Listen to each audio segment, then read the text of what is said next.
aprendendo inglês e chinês. Como dizer, eu estou aprendendo em 2 idiomas o que vou aprender agora sobre Fala Mundo. É como dizer, eu estou aprendendo em inglês e em chinês. Português. Eu estou aprendendo inglês em inglês. I'm learning. Pronúncia correta. I am learning. Chinês. 我在学习. 我在学习. Técnica prática. Repita 3 vezes cada frase com intenção. I am learning. Em chinês. 我在学习. Aprender idiomas abre portas e ativa novas partes do cérebro. Estou aprendendo inglês e chinês. Aprendendo inglês.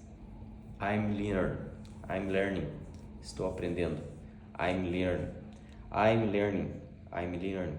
I'm learning. I'm learning. I'm